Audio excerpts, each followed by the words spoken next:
لیکن کچھ گناہ ایسے ہیں جن کا تعلق بندوں سے ہے. کسی کا مال ہڑپ لیا ہے، کسی کا حصہ دبا لیا ہے، کسی کو گالی دیا ہے، کسی کو مارا ہے.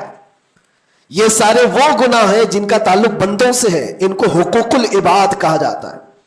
اور یہ گناہ زیادہ ڈینجر ہے، حقوق اللہ سے زیادہ ڈینجر حقوق العباد ہے. کیونکہ حدیث پاک میں ہے اللہ سے متعلق جو گناہ ہے وہ رب تعالیٰ جب چاہے معاف فرمائے گا، لیکن جو بندوں سے ریلیٹڈ ہے اللہ فرماتا ہے جب تک بندہ بندے کو معاف نہیں کرتا اللہ نہیں معاف فرمائے گا. ہم میں سے بھی کسی کو معلوم نہیں کہ کل کی رات ہمارے لیے کیا حکم اللہ نے فرشتوں کو دیا ہے. اگر زندگی باقی ہے تو دعا کریں کہ اللہ تعالیٰ خیر و برکت والی زندگی عطا فرمائے، نیکیوں والی زندگی عطا فرمائے. اور ایک اہم بات جو آج سب جگہ گردش کر رہی ہوتی ہے، سرکولر ہوتی ہے، وہ یہ ہے کہ ہر بندہ اپنے اپنی غلطیوں کی معافی دوسرے سے مانگ رہا ہوتا ہے. اور یہ اس لیے بھی ہے کہ سب نے شاید یہ حدیث سنی ہوگی کہ ان بڑی راتوں میں اللہ تبارک و تعالی سارے بڑے گناہوں کو معاف کر دیتا ہے. لیکن چند لوگ ایسے ہیں جو ان راتوں میں بھی معاف نہیں ہوتے. ان میں سے ایک بندہ وہ ہے جو لوگوں کے تعلق کو ختم کرتا ہے، قطع تعلق کرنے والا. بھائیوں میں نفرت ہے، بھائی اور بہن میں نفرت ہے، باپ اور بیٹے میں نفرت ہے، رشتہ داریوں کو توڑا ہوا آدمی، اس کے لیے بھی کہا گیا اس رات میں اس کی بھی بخشش نہیں ہے. اور دوسری چیز یہ ہے کہ جو ہم گناہ کرتے ہیں اس کی دو قسمیں ہیں، دو قسم کے گناہ ہیں. کچھ گناہ وہ ہیں جن کا تعلق صرف اللہ سے ہے، اللہ جب چاہے معاف فرمائے گا. شراب پیا، زنا کیا، غلط کاریاں کیا، جھوٹ بولا ہے، یہ سارے گناہ وہ ہیں جس کی معافی اللہ سے ڈائریکٹ کی لی جائے گی. اس کو کہتے ہیں حقوق اللہ. اللہ تعالیٰ کریم ہے، اکرم الاکرمین ہے، جب چاہے اپنے بندوں کو معاف فرما دے. لیکن کچھ گناہ ایسے ہیں جن کا تعلق بندوں سے ہے. کسی کا مال ہڑپ لیا ہے، کسی کا حصہ دبا لیا ہے، کسی کو گالی دیا ہے، کسی کو مارا ہے. یہ سارے وہ گناہ ہیں جن کا تعلق بندوں سے ہے. ان کو حقوق العباد کہا جاتا ہے. اور یہ گناہ زیادہ ڈینجر ہے، حقوق اللہ سے زیادہ ڈینجر حقوق العباد ہے. کیونکہ حدیث پاک میں ہے اللہ سے متعلق جو گناہ ہے وہ رب تعالیٰ جب چاہے معاف فرمائے گا، لیکن جو بندوں سے ریلیٹڈ ہے اللہ فرماتا ہے جب تک بندہ بندے کو معاف نہیں کرتا اللہ نہیں معاف فرمائے گا، اللہ معاف نہیں فرمائے گا. حضور پاک صلی اللہ تعالیٰ علیہ وسلم نے صحابہ سے پوچھا سب سے غریب آدمی کون ہے؟ تم جانتے ہو سب سے مفلس آدمی کون ہے؟ حضور صلی اللہ علیہ وسلم نے صحابہ سے پوچھا تو صحابہ نے کہا اللہ کے نبی زیادہ جانتے ہیں. آقا کونین صلی اللہ علیہ وسلم فرماتے ہیں سب سے زیادہ غریب قیامت کے دن وہ نہیں جس کے پاس پیسہ نہیں، مال نہیں، نیکیاں نہیں، وہ نہیں، بلکہ میرے آقا فرماتے ہیں قیامت کے دن ایک بندہ ایسا ہوگا جس کی نمازیں بھی بہت تھی، صدقات و خیرات بھی بہت تھے، حج بھی کیا تھا، زکوٰۃ بھی دیا تھا، عمرے بھی تھے، نفل عبادتیں بھی تھی، اس کی بہت نیکیاں لے کر کے آیا تھا. لیکن جس وقت وہ عدالت الہی میں پیش ہوا تو کئی لوگ کھڑے ہو گئے، ادھر سے ادھر سے آئے، رب تعالیٰ سے کہنے لگے مولا یہ نیک تو بہت ہے، نمازیں اس کی بہت ہے، حج بھی کیا ہے، عمرے بھی کیا ہے، لیکن میرے پیسے بھی دبا کر رکھا تھا. کوئی کہتا ہے کہ مولا میرا حق اس کے اوپر بنتا ہے، اس نے مجھے گالی دی تھی. کوئی کہتا ہے کہ مولا میرا بھی حق بنتا ہے، اس نے مجھے مارا تھا. کوئی کہتا ہے مولا میرا بھی حق بنتا ہے، اس نے میرے پیٹھ پیچھے مجھ سے چغلی کی تھی اور لڑانے کی کوشش کی تھی، میرا حق بنتا ہے اس پر. تو یہ سارے حق طلب کرنے والے بندے کھڑے ہو جائیں گے اس کے خلاف جو نیکوکار تھا.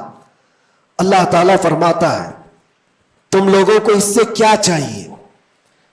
سارے بندے کہتے ہیں مولا ہم تو گنہگار ہیں، نیکیوں کی کمی ہے، اس کے پاس نیکیاں زیادہ ہے، اس کی نیکیاں ہمیں دلا دے.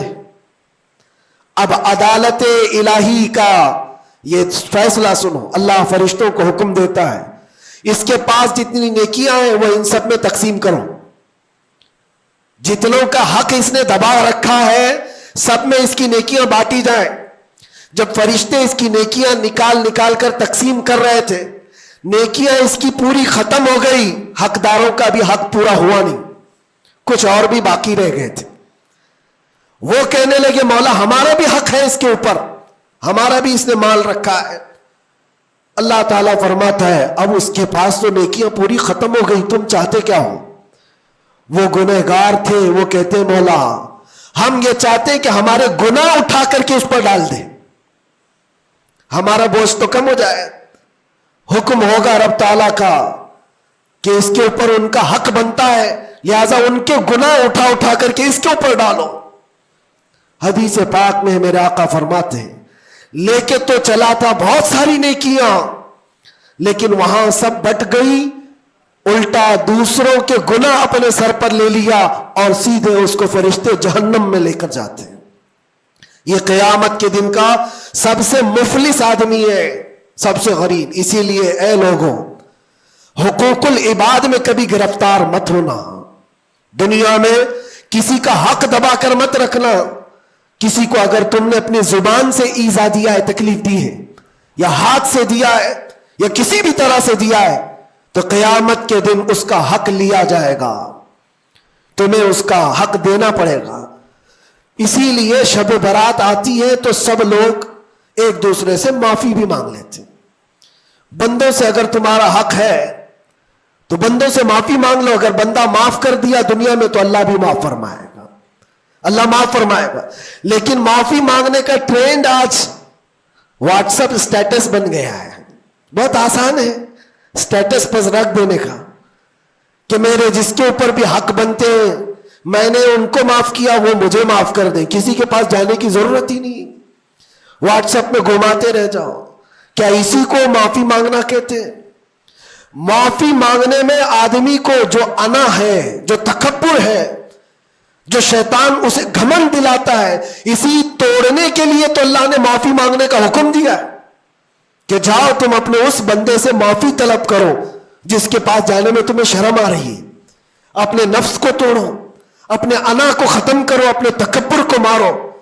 تمہاری بہن کا کوئی حق باقی تھا تو تم اگر یہ سوچتے ہو اس کے پاس کیسے جاؤں، وہ تو چھوٹی ہے، میں اتنا بڑا ہو گیا ہوں کیا بہن سے بھی معافی مانگوں گا، میں چھوٹا ہو جاؤں گا۔ قدر کرو، آج تمہارے پاس وقت ہے، یہاں تھوڑی دیر کے لیے چھوٹا ہونا اچھی بات ہے۔ قیامت کے دن جب تمہارے گلے میں توق ڈال دیا جائے گا گناہوں کا تو اس وقت مدد کے لیے کوئی نہیں آ سکے گا۔ اس لیے میرے عزیزوں حقوق العباد میں گرفتار کبھی نہ ہونا۔